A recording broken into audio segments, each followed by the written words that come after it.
hermanos, quiero invitarles a que busquemos en nuestras Biblias Marcos capítulo 7, versos 1 al 8. El tema del mensaje en esta mañana: corazones alejados de Dios. Corazones alejados de Dios. Marcos capítulo 7, verso 1 al 8.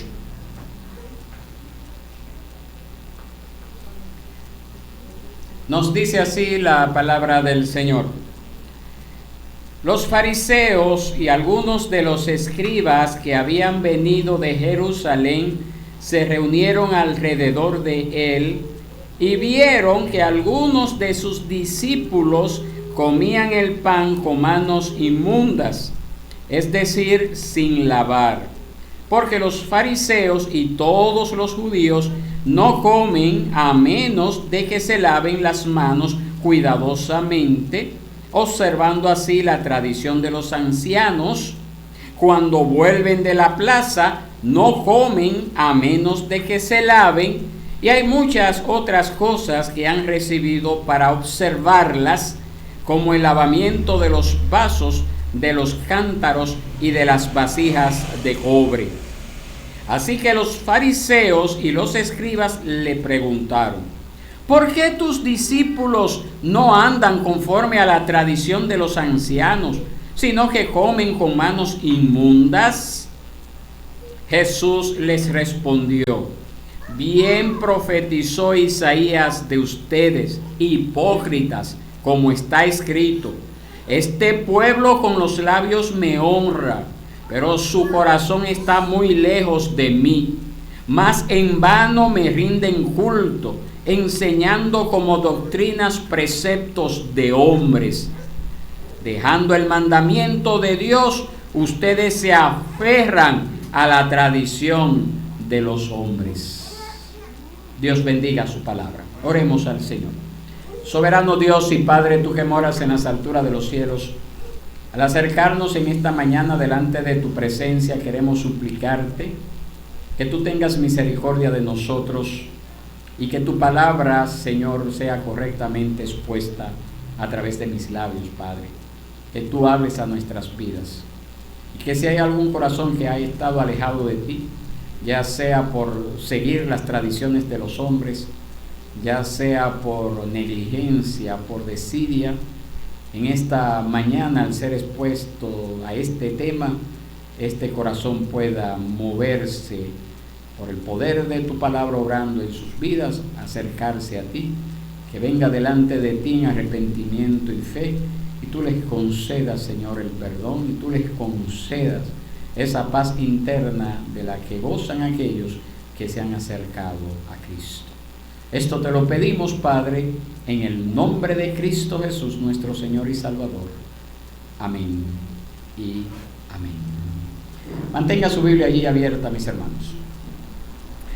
Cuando nosotros leemos en las Escrituras el caso de cuando Dios rescató a Israel de la esclavitud en Egipto, nos damos cuenta de que Dios le dio a esta nación en forma escrita para que consideraran lo que la ley le dio en forma escrita, la ley, para que ellos consideraran lo que el Dios Santo demanda de su pueblo escogido, a causa de que este pueblo había sido separado para Dios. Ese fue el objetivo por el cual Dios liberó a la nación de Israel de la esclavitud en Egipto.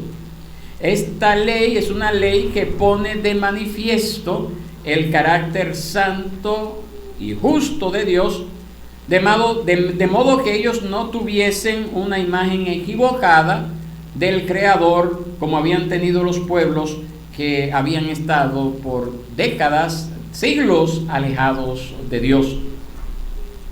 Pero con el paso del tiempo, el pueblo fue dejando de lado el temor reverente al Dios Santo y temor reverente a su ley santa, viviendo de cualquier manera, sirviendo a Dios de cualquier manera, pero a pesar de ello, ellos seguían afirmando que eran el pueblo de Dios.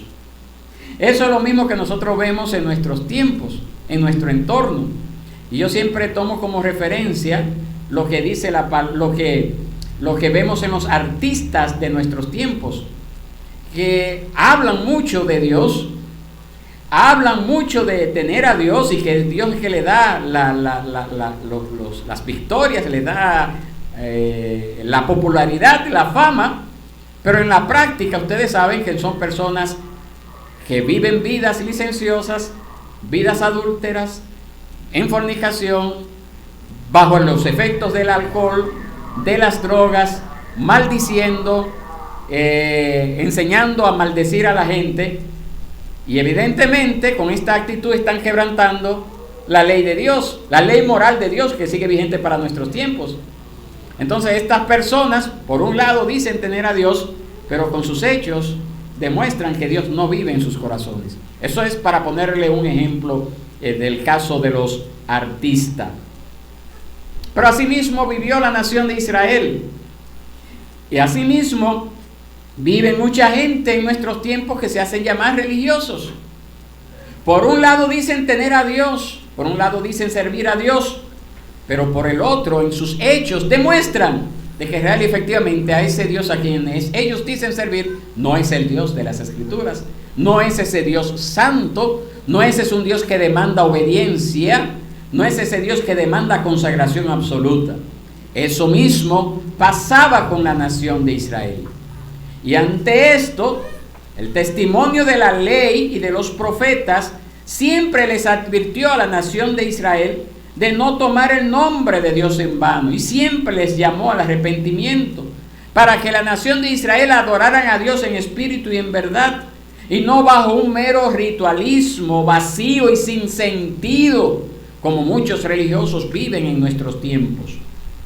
Pero fue necesario el testimonio en persona del mismo Hijo de Dios que habló por la ley y los profetas, y que en esta oportunidad, como nos narra el Evangelio de Marcos, viene a testificar contra aquellos que dicen que eran el pueblo del Señor, pero que sus corazones de ese pueblo estaban totalmente alejados de Dios.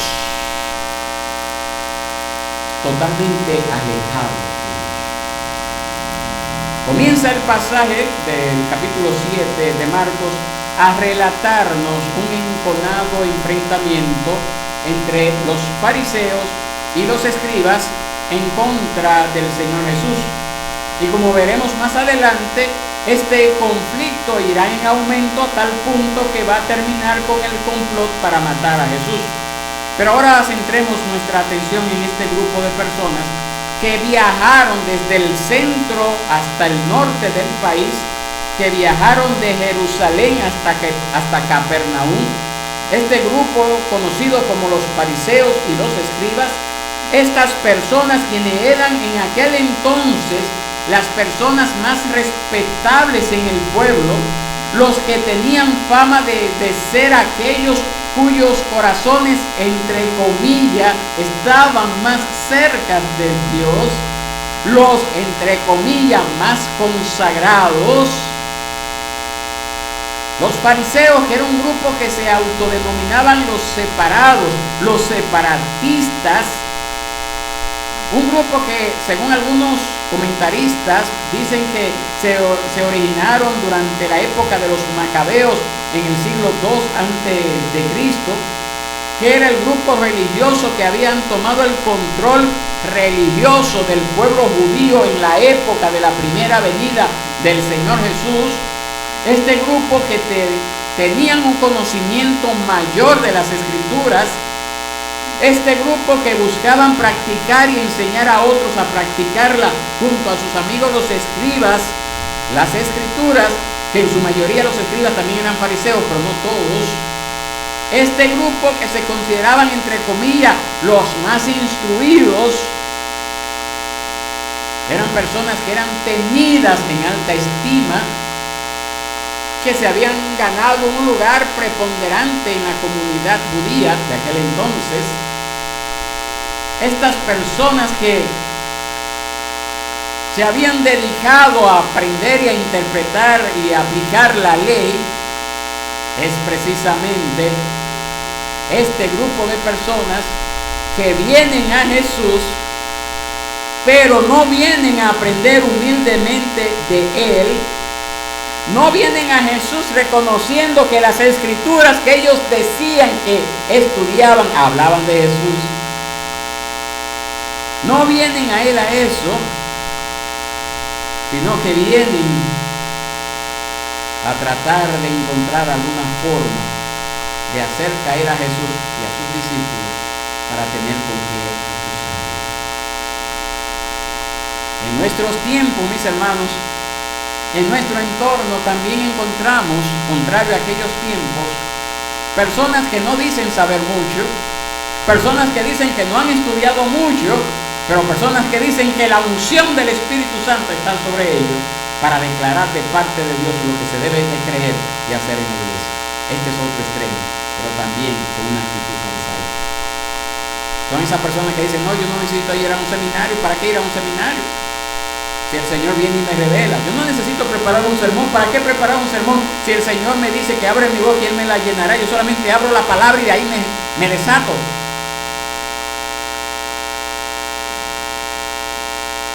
Ese es un tipo de fariseísmo.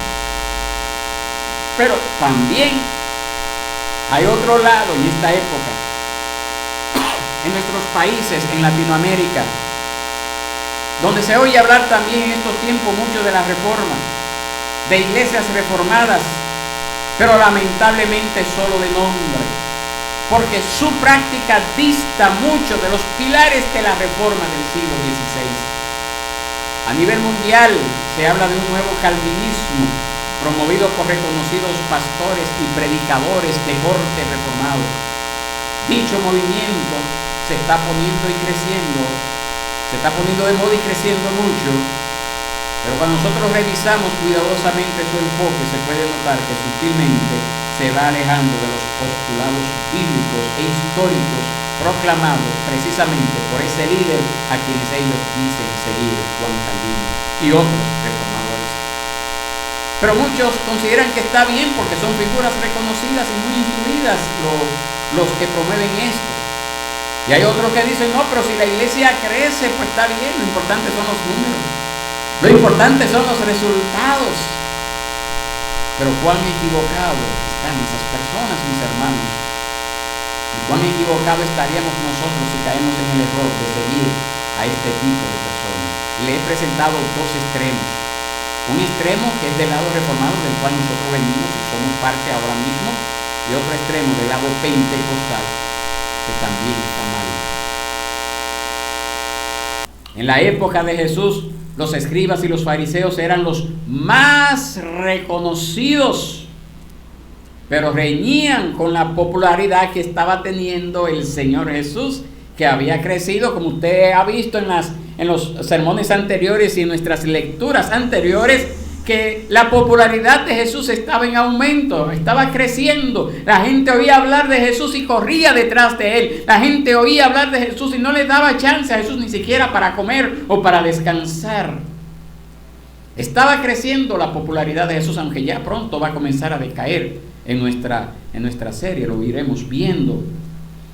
Y este grupo, que probablemente eran miembros del Consejo de Ancianos de Jerusalén, vieron una amenaza en Jesús, en su popularidad, en el orden, en los beneficios que ellos habían adquirido como líderes religiosos.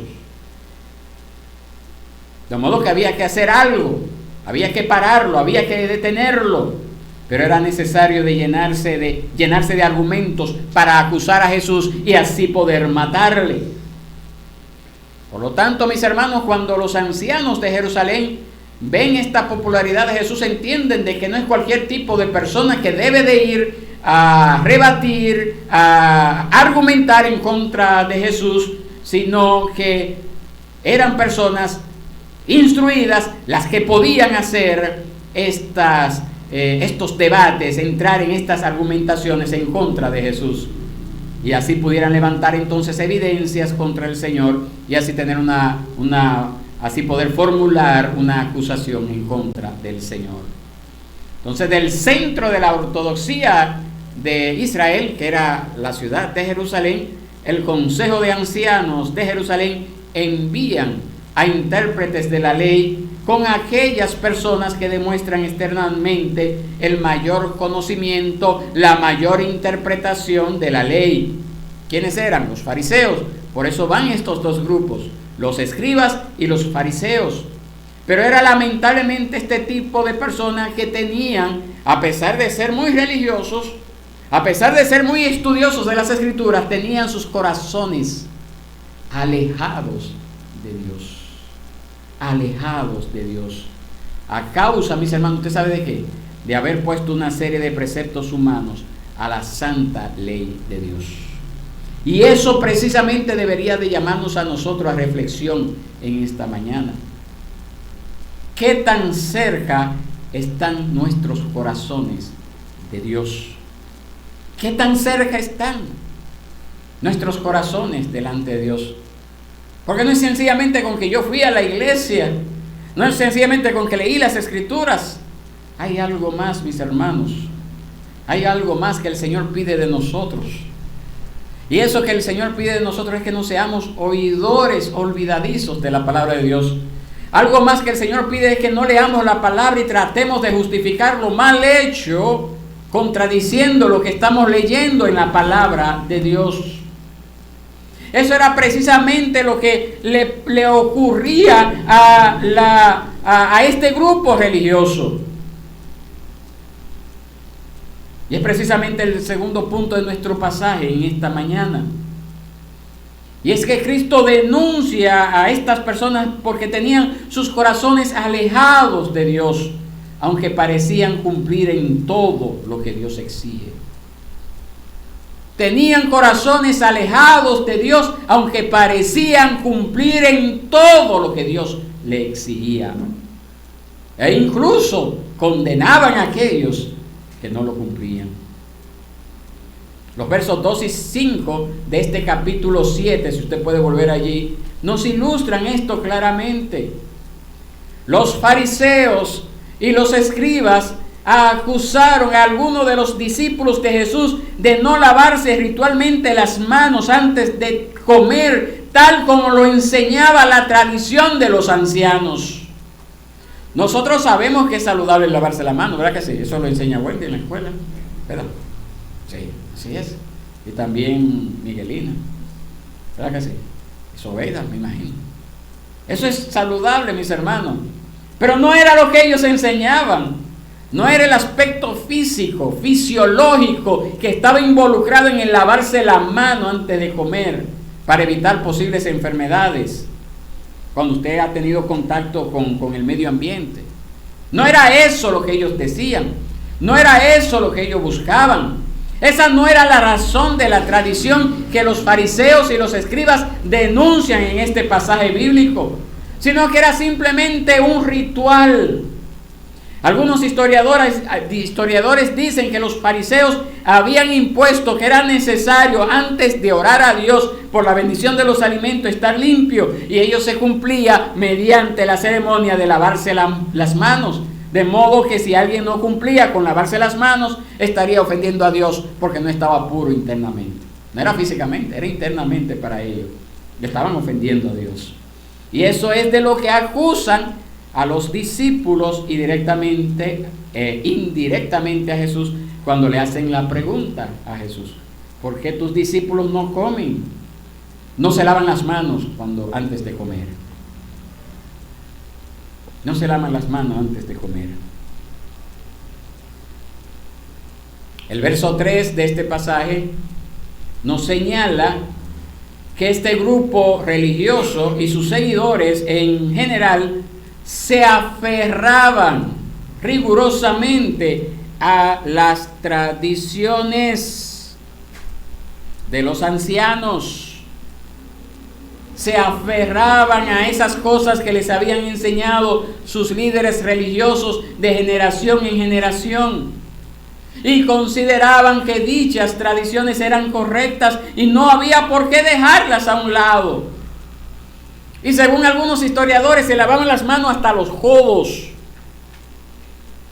para quedar bien limpios antes de comer, pero no físicamente, sino espiritualmente hablando. Hermanos, muchos hoy simplemente siguen tradiciones humanas, no importa si son muy antiguas o relativamente nuevas, pero le fueron enseñadas como correctas y es muy difícil entonces pensar lo contrario.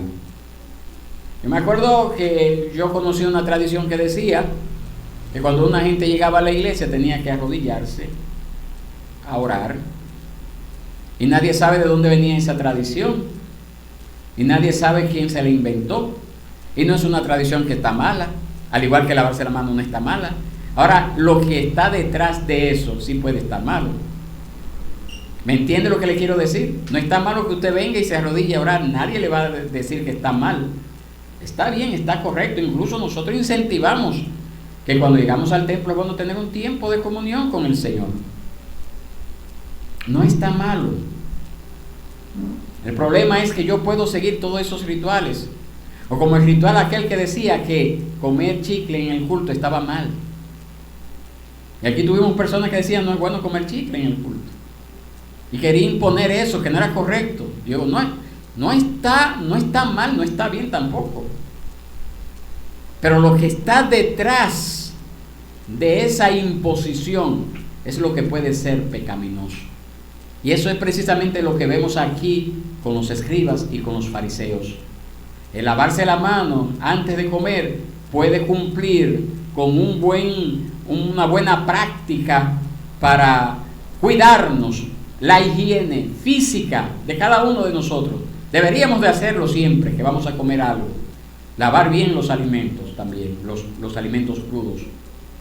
Pero eso no quiere decir que si yo dejo de hacerlo estoy cometiendo un pecado.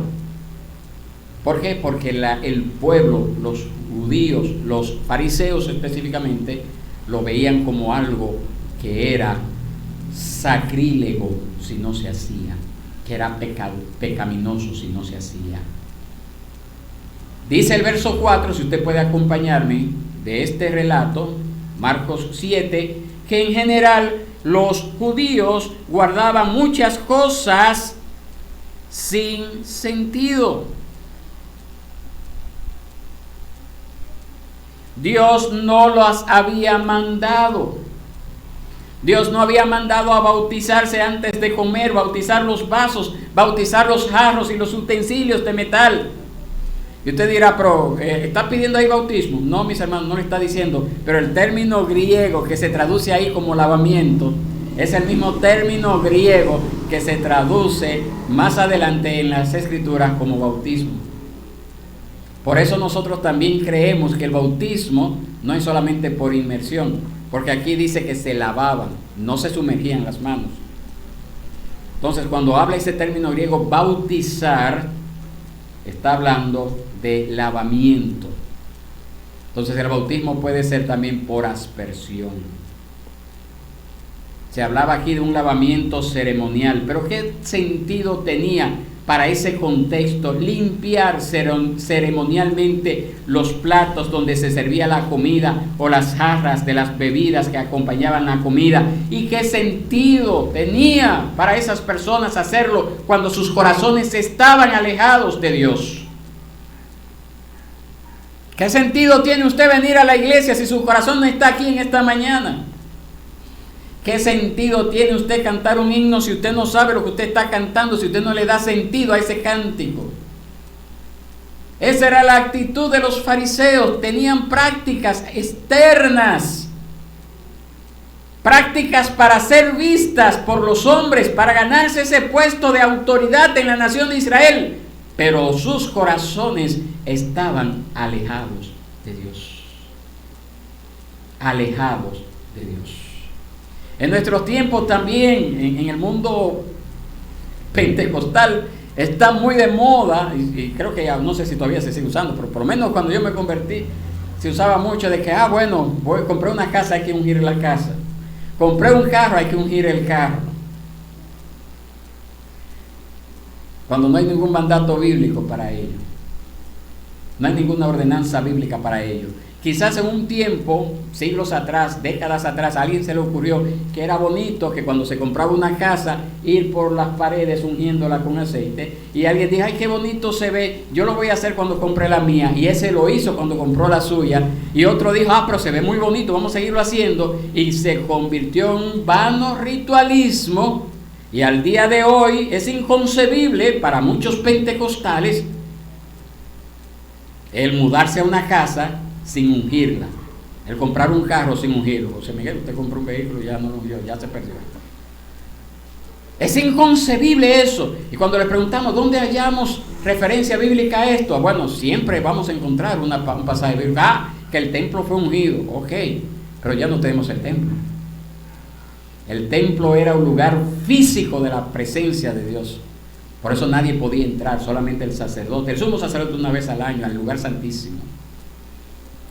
Pero ya eso no está en medio nuestro. ¿Usted sabe dónde está el templo ahora?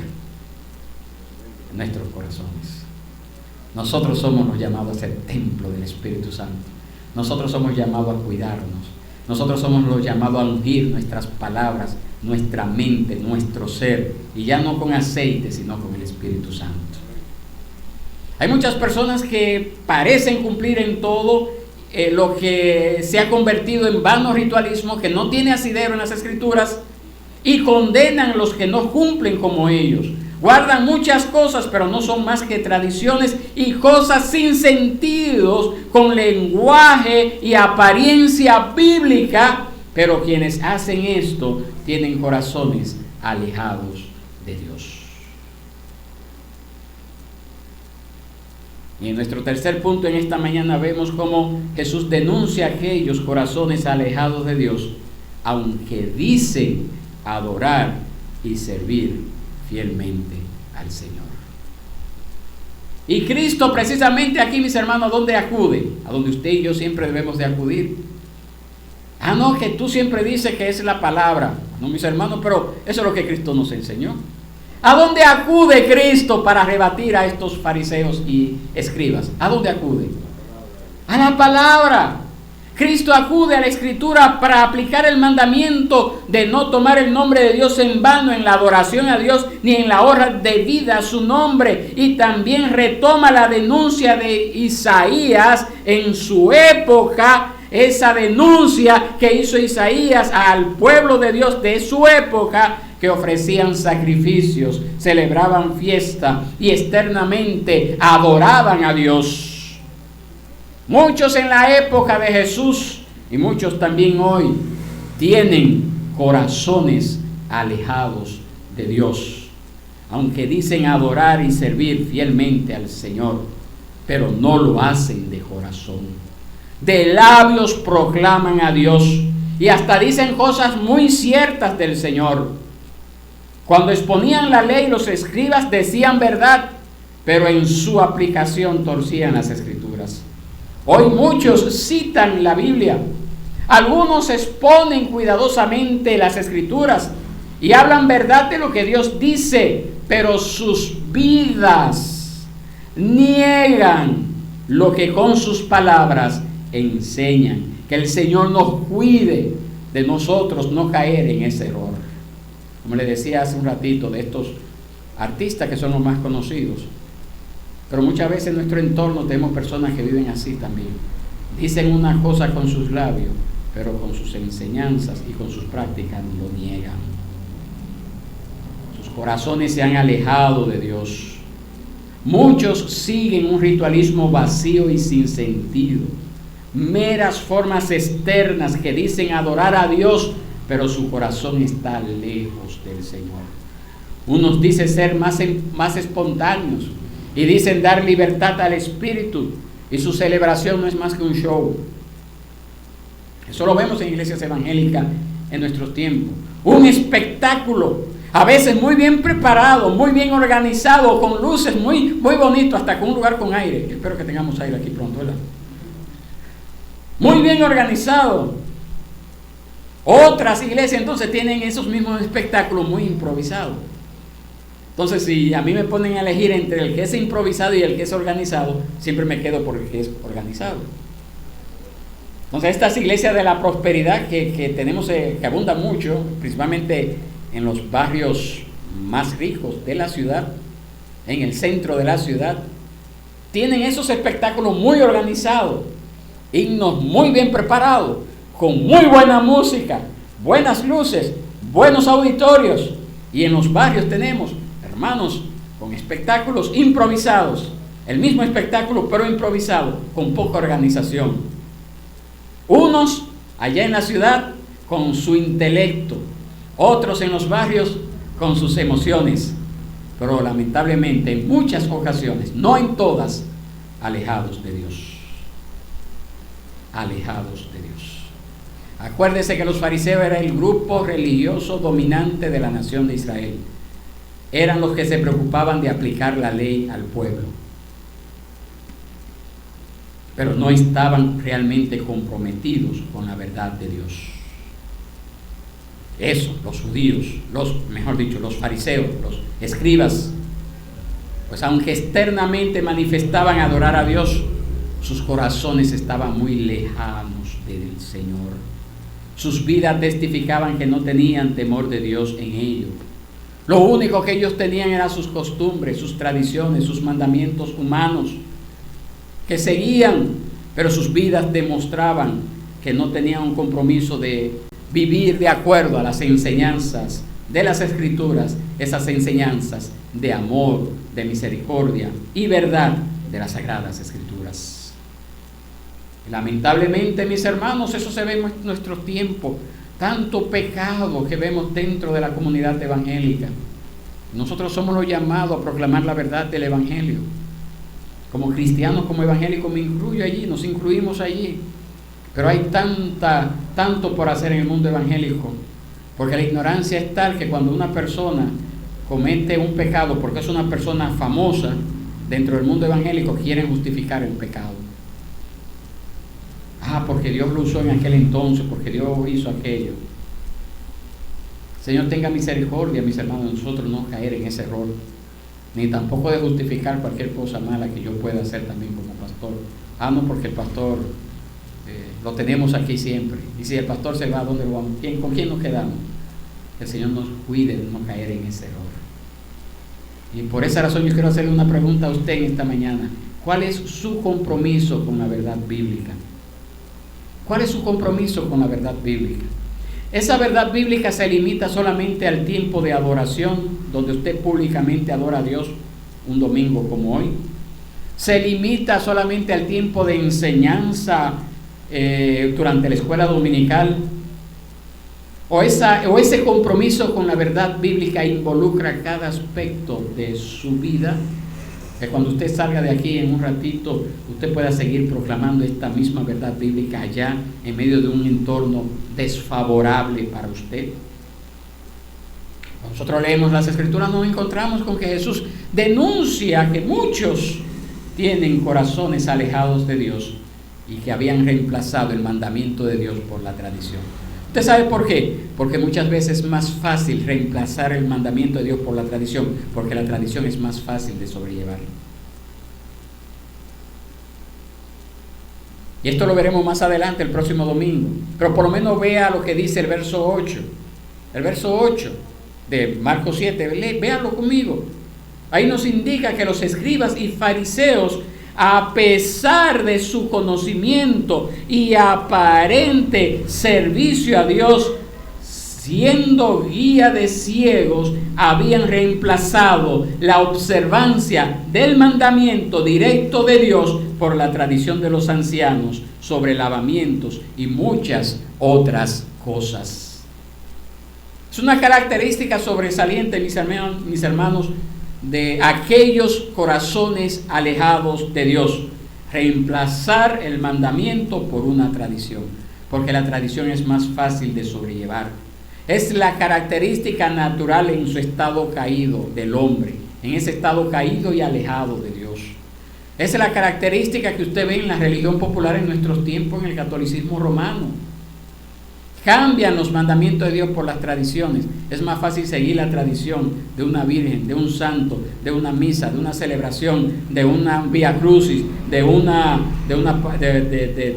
de una promesa. Es más fácil cambiar los mandamientos de Dios por esas tradiciones, porque cuando se celebran ya ahí todo terminó. Y eso lo vemos que comenzó con Adán. Adán prefirió hacer su voluntad y comer del árbol que Dios prohibió en lugar de cumplir el mandamiento de Dios, y luego se justificó a sí mismo diciendo que fue la mujer la que le dio de comer. Los fariseos y los escribas prefirieron cumplir las tradiciones en lugar de cumplir la palabra de Dios. Hoy muchos tratan de servir a Dios por medio de tradiciones en lugar de servir a Dios por medio de su palabra. Se honran unos a otros en lugar de honrar a Dios. Prefieren ser vistos de los hombres que ser vistos por Dios. Muchos prefieren hacer lo que hacen los demás porque todos los hacen, que obedecer a Dios y ser diferentes y hasta ir en contra de los demás. No, si eso está dando resultado, vamos a hacerlo. Pero Dios lo ha pedido, Dios lo ha mandado, Dios lo ha ordenado. Y es por esa razón que entonces, no en República Dominicana, pero en países que tuvieron como sus inicios la palabra de Dios, se han apartado totalmente de ello. Entonces vemos ahora en esos países a pastores aprobando el matrimonio homosexual. Vemos la ordenación de mujeres, eso se ve aquí, al ministerio, y en esos otros países, creo que aquí todavía no se ve, la ordenación de homosexuales al ministerio. La ordenación de personas no calificadas por la palabra para el ministerio. Y muchas otras cosas semejantes, solo para cumplir las metas de crecimiento y toda suerte de deseos egoístas, no importa si esos sean contrarios a las Escrituras, y hacen todo esto en lugar de hacer las cosas conforme a lo que Dios manda en su palabra. Hermanos, como usted puede haber visto, hoy también es pertinente la denuncia del Señor. Esa denuncia que el Señor hizo en contra de los escribas y fariseos, también hoy es pertinente hacer esa misma denuncia en contra de aquellos que condenan a sus hijos por no hacer igual que aquellos que están con corazones alejados de Dios. Los discípulos, acuérdense que la denuncia no fue contra Jesús, fue contra los discípulos. Los discípulos habían sido llamados, habían sido comisionados, habían sido equipados para seguir a su Señor. Los fariseos y escribas se juntaron solo para encontrar cómo acusar a Jesús a través de la falta de sus discípulos. Mis hermanos, hoy también hay un remanente que es llamado a ser fiel al Señor. Hoy también hay un remanente que sufre persecución y crítica de los que tienen corazones alejados de Dios. Hoy usted es llamado a formar parte de ese remanente que se mantenga fiel a lo que Dios ha hablado en su palabra, haciéndose de oídos sordos a aquellos que se dicen ser religiosos dentro del mundo evangélico, pentecostal, reformado y católico romano, porque en todos los ámbitos hay. Y usted es llamado como cristiano a mantenerse cercano a Dios. Usted es llamado como cristiano a mantenerse aferrado a lo que Dios ha hablado en su palabra. No inventar cosas, a conocer la palabra a cabalidad para que no sea engañado, para que no sea desviado de la verdad. Usted es llamado a acercarse a Dios a través de su palabra. Usted es llamado a mantenerse en esa palabra a pesar del vituperio, a pesar de los ataques, a pesar de lo que se le opongan, a pesar de lo que le digan, pero tú eres muy fanático con eso. Usted es llamado a mantenerse cerca de Dios. Porque hay muchos que, aunque en apariencia están más cerca por su aparente consagración, instrucción y reconocimiento, esas personas, al igual que los fariseos y los escribas, están lejos, muy lejos de Dios. Aparentan cumplir en todo, pero en la práctica están condenados y están llevando a muchos otros al infierno, porque se han aferrado a tradiciones y costumbres de hombre sin sentido. Que Dios nos libre de ser como aquellos cuyos corazones están alejados de Dios, aunque dicen adorar y servir fielmente al Señor, pero no de corazón, no comprometidos con la palabra de Dios, reemplazando los mandamientos de Dios por tradiciones de hombre. Que el Señor nos libre de esto. ¿Cómo está su corazón? ¿Alejado o cercano a Dios? ¿Cómo está su corazón en esta mañana? En la práctica. Usted dice creer una cosa, pero en la práctica demuestra lo contrario. ¿Cómo está su corazón? ¿Está cercano o alejado?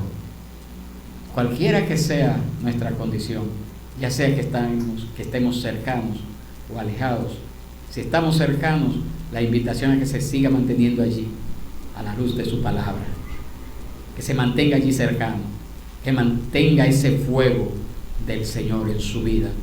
Y si está alejado, la invitación es que venga delante de Él, porque Él dice en su palabra que todo aquel que viene a Él, Él no le echa fuera. Venga delante de Él, confiese sus culpas, confiese sus pecados, arrepiéntase de ellos, comprométase con su palabra, y usted puede estar seguro que Dios se glorificará en su vida y comenzará a hacer de usted ese instrumento en las manos de Dios, para la gloria de Dios y para el beneficio de todo el que le rodea. Estemos de pie, mis hermanos, y oremos y clamemos al Señor por misericordia, para que real y efectivamente Él nos lleve a mantener esa íntima comunión con Él, a pesar de que en nuestro entorno veamos que todo se derrumba, que todo se viene abajo, que nosotros nos mantengamos firmes con la verdad del Evangelio, cercanos al Señor.